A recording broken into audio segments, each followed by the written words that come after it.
Hey, and welcome to the Daily Space Weather. I would be your host, Dan, aka Smash-O-Mash, coming at you from the Smash News Network, least busted name in news. Welcome to space. Congratulations on realizing the channel exists as we bring you the most detailed imagery of the closest star and comprehensive space weather in the known universe. Here is El Sol for the past 24 hours. In GOES R 304 angstroms, which is ionized helium.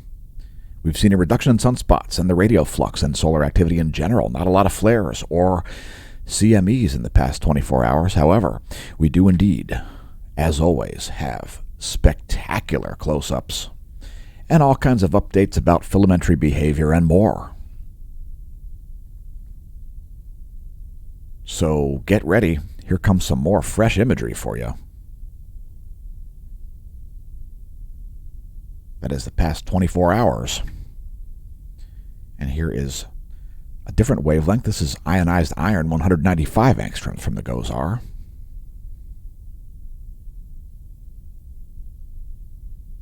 And let's zoom out, as this is a fantastic wavelength. There's a full disk view in 195 angstroms.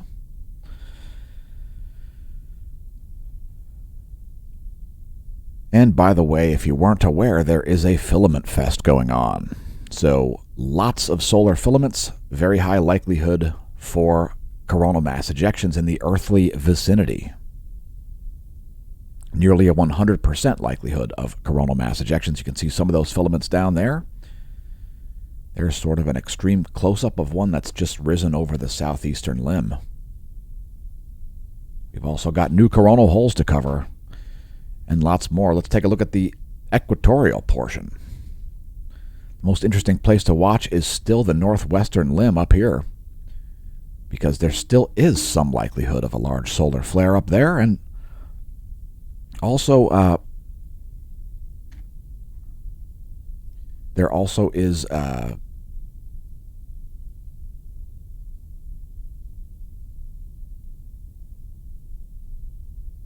reduction in sunspot number today. So that's something we'll be covering here in a moment.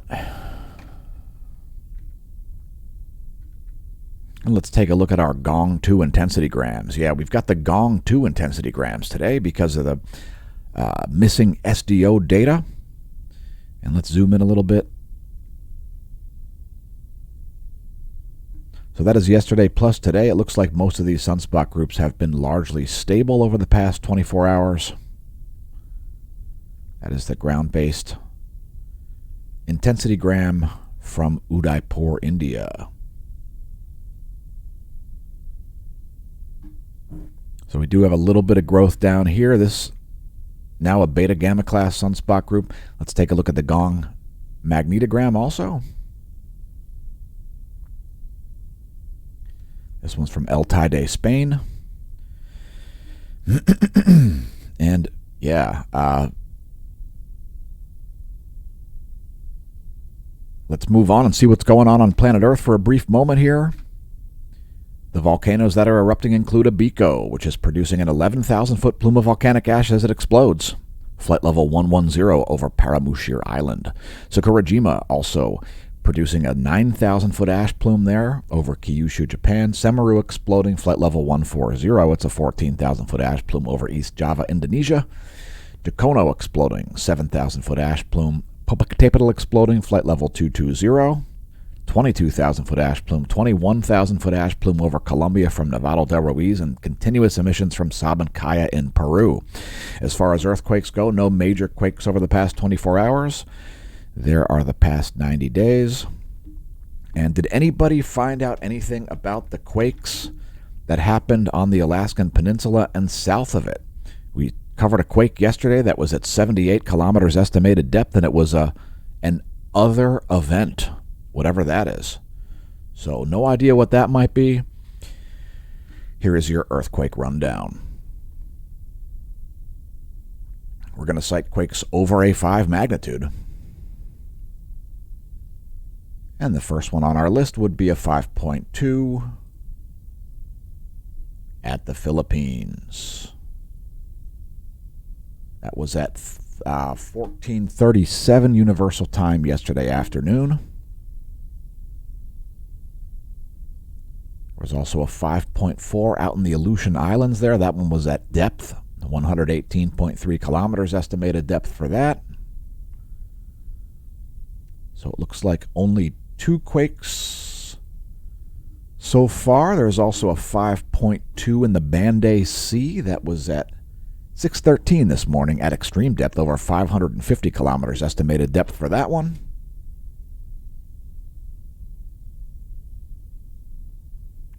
Also a 5.5, a little uptick here in the past few hours here. So a 5.5 at Japan. And then only 10 minutes later, a 5.8 at Japan. Let's hope that's not the predecessor to a larger quake. Those could be foreshocks, folks. Although since then, only smaller quakes since that 5.8. Also a 5.0. 5.1 at Micronesia. And then a 5.6 in a close proximity to where that 5.8 occurred. That's your quake rundown. Let's get back to space, the 10.7 centimeter radio flux, and so on. First, take a moment to visit our paid affiliate / sponsor. Yeah, the Hemp Lucid shop. If you haven't checked it out, perhaps check it out. Make sure you enter the promo code SMASHOMASH to save 10% on checkout. Promo code SMASHOMASH will save you 10% on your checkout. Thanks to everybody who's picked up products from the Hemp Lucid affiliate / sponsor shop. Great products there. Many of you may already be familiar with Hemp Lucid. If not, go have a look. Links below the video to the Hemp Lucid shop. Again, enter the promo code SMASHOMASH to save some dough on checkout. 10%. Today's featured product is our best seller as far as our merch shop goes. Thanks to everybody who's picked up merch to help support the channel, increasing the probability these videos will continue to exist, remain publicly visible, and free for all to view. Anyway, if you're going through hell, keep going. Our finest days lie ahead, and don't pole vault the caldera. Sure, things can get a lot worse. However, things will get better. So it might look bad now, folks, but don't worry. Well, maybe you should worry if there's something legit to worry about. I'll just say that. And if there's somebody on the internet telling you to have no fear, that would be an entitled infant who has never faced any adversity. Anybody telling you to have no fear is giving you terrible, reckless, and ridiculous advice. So let's get back to space. Here's the past 24 hours from the GOES R 171 angstroms wavelength. Once again, I would remind you to keep your eye on the northwestern limb. There still is a possibility to see an X-class flare from that area, although it is waning as the day moves on today.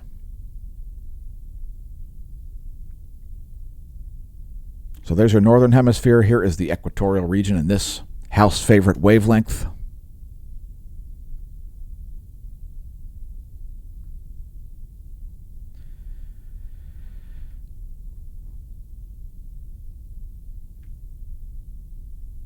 Here's the southern hemisphere.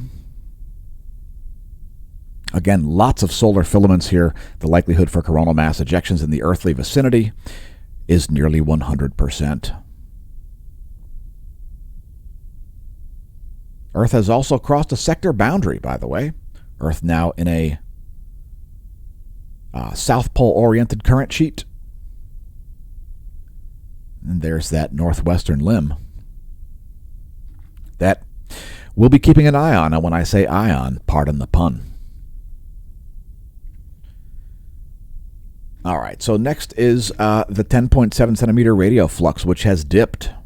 Radio flux now down to 144 solar flux units. Also, sunspot number has dropped as a result of some major groups setting in the northwest. So sunspot number's down to 120, it looks like. Radio flux at 144. And here's the Space Weather Enthusiast dashboard. Not forecasting any geomagnetic storms or geomagnetic unrest, and I would tend to agree it is smooth sailing between the Earth and the Sun at the moment. No solar storms or geomagnetic unrest expected from CMEs or coronal hole high-speed streams in the coming couple of days. So here's Earth's magnetic moment from space, calm conditions. As the plasma environment attempts to reach static equilibrium. One of the main things, of course, going on in nature as systems try to reach balance.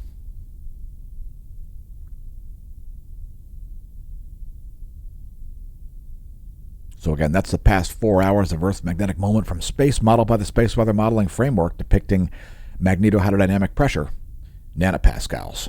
Next, Earth's magnetic moment from the ground. We show this daily because there are so many people that are frightened by so much nonsense on YouTube about pole flips, Earth's magnetic reversal. And not happening. Not happening. There is no quadrupole or octopole or any nonsense like that. It's just two poles, and there you can see where they are. Ground magnetic perturbations, magnetic flux density in nanotesla. Planetary K-index currently at 1.33. It is, again, geomagnetically calm conditions. And let's look at the real-time solar wind. Now, we do have a sputtering high-speed coronal hole wind stream, so we did see a little uptick in the solar wind density yesterday, followed by a significant field shift. So if you look at this top pane where my pointer is there, we did get to 14 nanotesla with a BZ of negative 14. That would have been sufficient to cause geomagnetic unrest or perhaps even geomagnetic storm conditions had it persisted, but it quickly waned. So when the high-speed portion of that weak coronal hole wind stream showed up, the field also waned, and now we have this sputtering solar wind where it's varying between about 400 kilometers per second and about 490 kilometers per second. Current conditions are listed as about 460 kilometers per second for the solar wind velocity, solar wind density 6.3 protons per cubic centimeter. The rest of that is fairly unremarkable. There are your GOES magnetometers. Nothing special happening there. Now, Earth did recently, just in the past couple of hours actually, cross a sector boundary. That is the sector between the North Pole-oriented current sheet and the South Pole-oriented current sheet. So here's the North Pole current sheet depicted in green. I'll put an N there. I'll try to put an N there. There's an N. There's an S. And then you can see Earth's potential field surface source line there crossing into the red as we've entered the South Pole current sheet. South Pole current sheet, Earthlings. And let's take a look at the line of sight field plot now that we've shown you the top view ecliptic plane field plot. Also, one other thing about this one, keep an eye on this polar magnetism up here, as it is still yet to leave the north heliographic pole. We're just waiting and waiting on that, and we will not be declaring solar maximum until that has left the polar region. Here is your line of sight field plot depicting the solar B field in blue, solar polar fields in red and green for south and north respectively. And here is your coronal hole line of sight plot. We do have some South Pole-oriented coronal holes here rotating in the eastern portion. So there's the latest image from the Gong 2 data. We'll also bring up today's imagery from SDO. Not too many frames there, but you can see that well-defined South Pole-oriented coronal hole. That will become geo-effective in, well, a little under a week. You can expect to see a high-speed coronal hole wind stream from that. It might even get more well-defined here. Again, as we see, there is quite a bit of South Pole-oriented coronal hole space there showing up. Sometimes it's not as obvious as it might be because, well, the corona is bumpy and it obscures features. Next, we'll move to sunspots. We've had a significant reduction in sunspot number since yesterday, although there is this new group in the southwest. That's a promising looking group.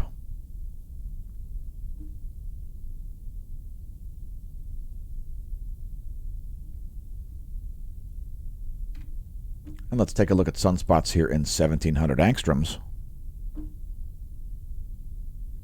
So that is just today's data. That's 1,700 angstroms from SDO. So a little bit of mild growth has happened down here. Besides that, things mostly stable. Let's move on to energetic particles and solar flares. Proton flux remains flatlined. X-ray flux, we did have a significant C-class flare. That was a C6.26.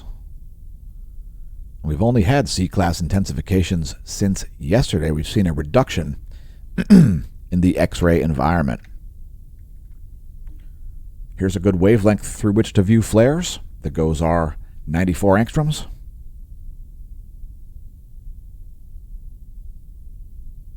Again, it looks like most of the activity there in the northwestern limb.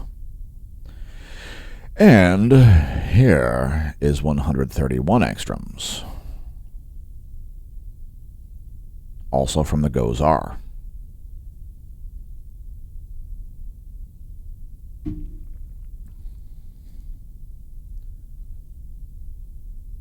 Moving right along to our star chart.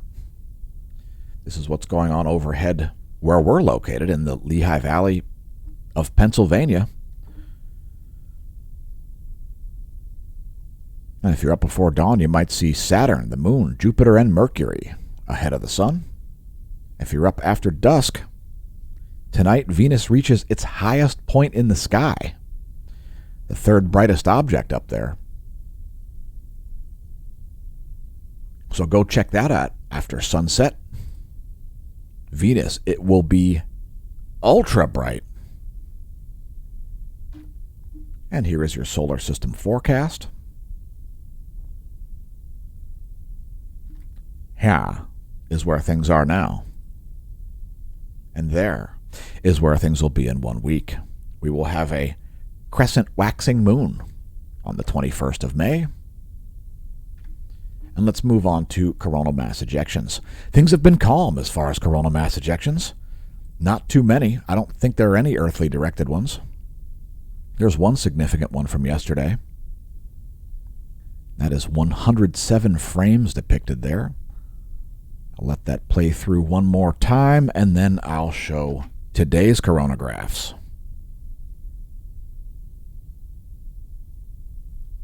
There's a CME early in the day yesterday, and here are 27 more frames from today. Small CME happening there.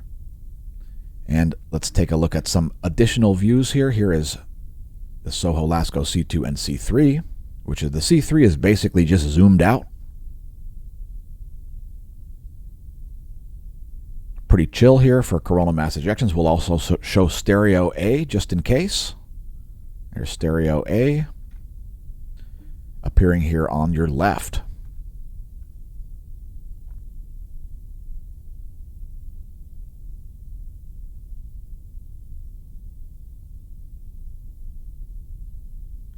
And as always, we've got some custom videos depicting the last 24 hours here.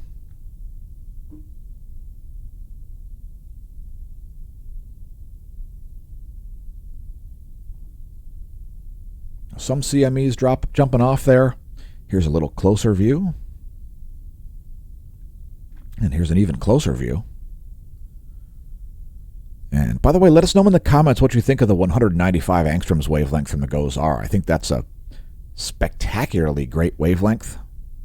It shows great definition to the sun's atmosphere, known as the corona. And let's move on to look at filaments. So I started out the video talking about filaments, and look at all of those dark absorption features. These are all huge plumes of plasma that are suspended by magnetic fields. And if those things suddenly lurch around, those magnetic fields can suddenly shift, and that material can go blasting off into space. So we've got a huge filament at both poles here at the moment. That is a feature more associated with solar maximum, by the way. Huge filaments dominating the Earth-facing portion of the solar disk there. Again, and that is why we're saying likelihood of coronal mass ejections remains nearly 100%. So huge filament fest happening here. And so don't be surprised to see some Earth vicinity coronal mass ejections in the coming days. You'll be able to see some of those filaments here in the fantastic 304 angstroms wavelength. You can see plasma instability still happening over here in the northwestern limb. Also, it looks like a prominence kicking off down here in the southeastern limb. There's some serious plasma there coming out. So that looks like it's a CME in progress as well. We capture these things regularly on the channel. And let's switch to some more custom 24-hour videos. There is the GOES-R 171 plus 131 angstroms wavelengths. How about if we get a little closer to that awesome northwestern limb? And there is the full zoom with that great Earth scale there, showing you how huge those magnetic plasma loops indeed are. Yeah, plasma, it's not magic. It aligns to magnetic fields, and when it travels through space in a cloud, it carries its own magnetic field. Plasma, it's not magic. It is awesome, and it is super important for space weather. Continuing on to our bonus features segment. Satellite charging hazards are chillin' here. No satellite charging hazards, at least according to the satellite's community dashboard. Let's take a look at the GOES electron flux next. It is in an operating range. Nothing to write home about there. Here is the forecast model. NOAA expecting a dip in the electron flux. I have no comment on that. Here's a one-year chart to put it in context. We're just in a nominal range here for the relativistic electrons as measured at the F layer of the ionosphere, which is what we'll show next. Feel free to pause the video on this frame if you're not familiar with thermospheric temperatures, the penetration of electromagnetic radiation, and thermospheric molecular concentrations. Here's the bridge between Earth and space, located at about 300 kilometers of altitude. It's the F layer of the ionosphere. And we are seeing some significant anomalies here. I certainly see some low-frequency anomalies happening. But if you're not familiar with this imagery, don't worry, we'll show the anomalygram also.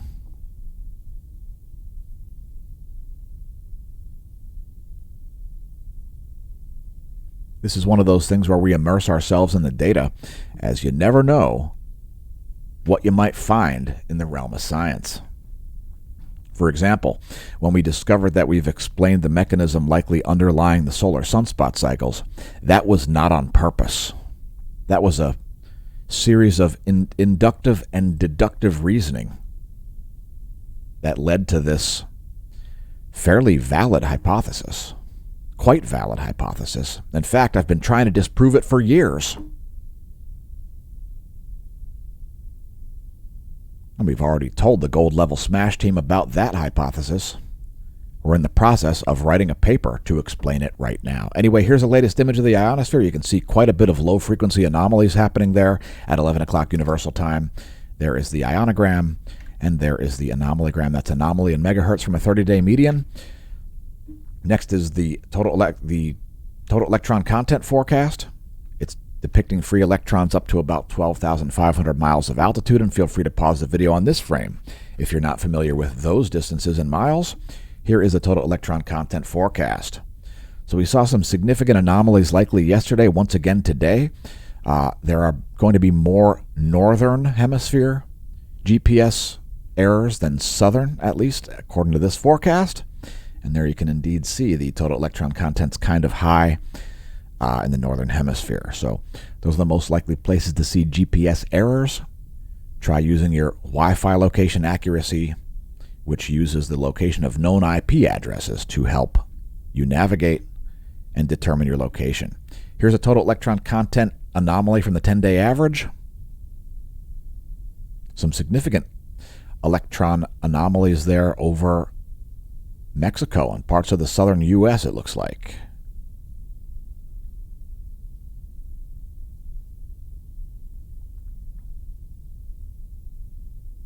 So right in here, late last night, some high electron content anomalies. Let that play through one more time.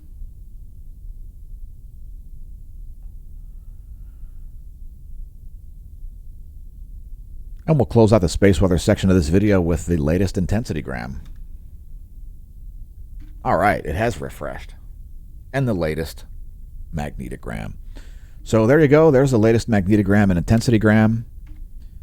This sunspot down here looks like it's beta gamma delta class. So we have seen a little bit of brightening down there also, so I wouldn't be surprised to see some flaring come from that sunspot group, or maybe even some growth. Besides that, things are pretty chill here. So just a little bit of new sunspot activity happening, but for the most part, a decline in solar activity since yesterday. And let's move to meteorology. Yeah, meteorology. It's time. Time to see where the world's largest waves are located. Yeah, I'm a wave chaser. Big time. And the largest waves right now are quite huge indeed in the Southern Ocean here, south of Australia. You've got some 40-footers down there. So that is the world's largest waves. Those are the world's largest waves, I should say. Yes, pronouns and conjugation of verbs. It's very important, especially in 2023. So that's depicting wind. That's the animated portion. The shaded portion is significant wave height. Those are indeed the planet's largest waves.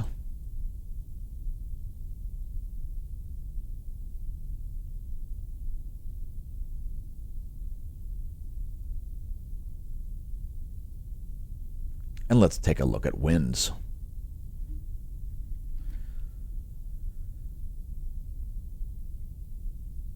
So first, the surface winds of the Americas. There you have those. Those are the jet streams. Pretty incoherent jet streams here over the Atlantic Ocean. Jet streams are all over the place. Look at the North Pacific. Huge 180-degree bends there. Major meridional jet stream flow happening there in the North Pacific. Here are the jets of the most populated portion of the world, right here. Yeah, there's like 3 billion people right in that small circle. If you think the planet's running out of space for humans, let me reiterate, there are like 3 billion people in that small circle. Anyway, those are the jet streams of the east. And here are the surface winds. Strong low-pressure system there south of Australia. No surprise to all of my wave-chasing pals. Surface winds of the central world looking like this. It's pretty calm there. In the central world, Europe, Africa, and the Middle East. And there are the jet streams of that side of the planet. Let's blast through some more data here. Here are the clouds and fog for the Americas. Now, when it's too dark to use the visible satellite, we like to use the 3.9 micrometer radiation map. That infrared spectra will show you clouds and fog. If you're thinking about going out and looking at the aurora sometime, you can use this to determine the cloud cover, the likely cloud cover over your location. The 3.9 micrometer NASA GOES interactive weather satellite.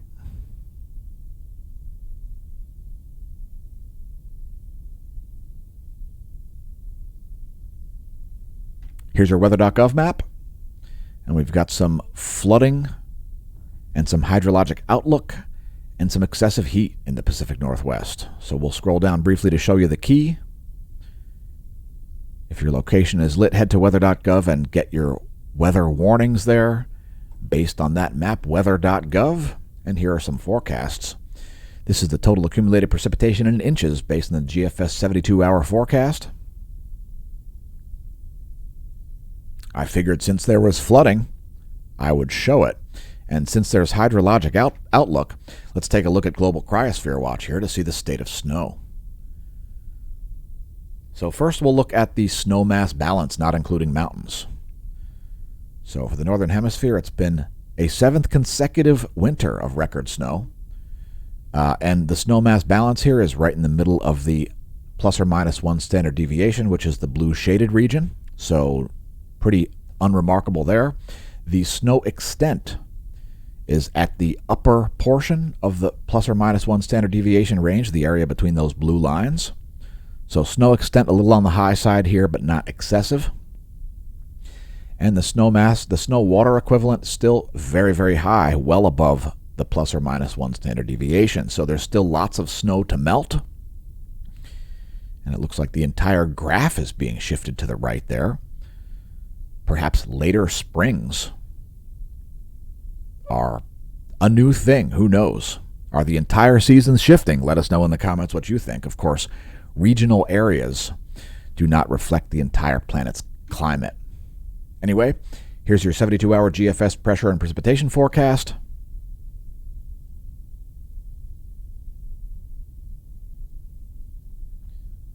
Strong storms will continue to show up here in southern Texas, as you can see on the map. And let's blast through the rest of our meteorology segment. Look at the lightning storm that happened in southern Mexico. Yowzers! That is berserk. Look at that lightning. That is out of control. Not to suggest lightning is in control in the first place. Yeah, if you think that humans control the weather and climate on a large scale, you have reached the pinnacle of human arrogance and ignorance.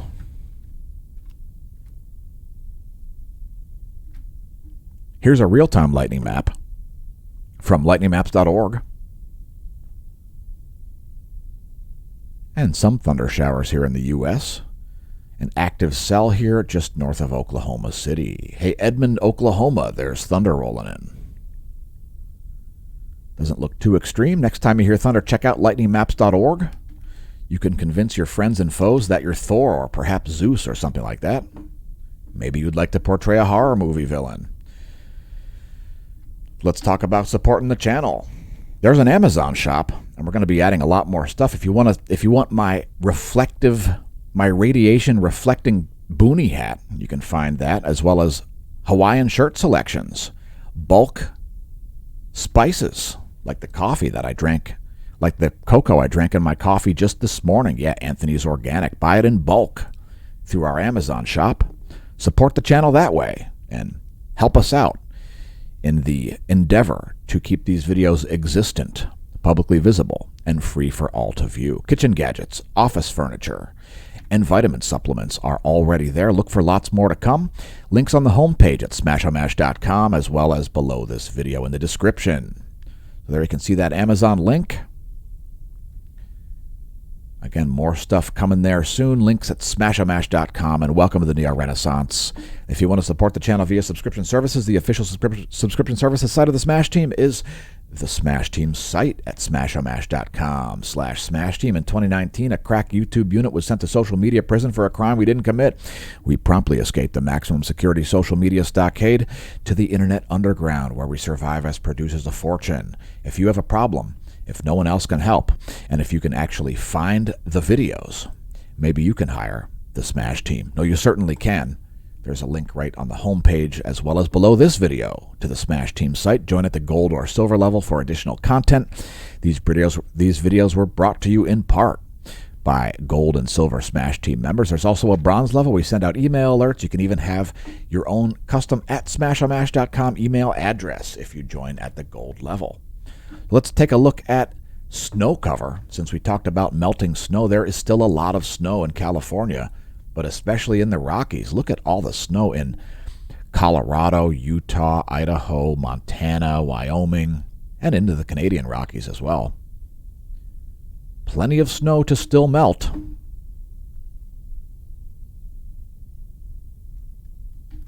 And we'll close out the video with U.S. Doppler Radar. Clouds and fog, and water vapor. In the meantime, leave us a nice or perhaps a derogatory comment. We do read all of our comments. We are unable to respond to every single comment. Let us know if you think space is fake, or if you think HAARP controls the weather and climate, or perhaps you might think that contrails are geoengineering. Anyway, Here is the Doppler radar view. Some heavy rain there moving into Wisconsin. Here is clouds and fog.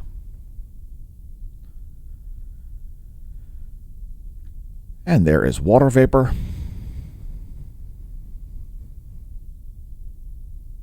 We've basically got an anticyclonic system here. I mean, you've got like a huge clockwise rotation happening here in the U.S.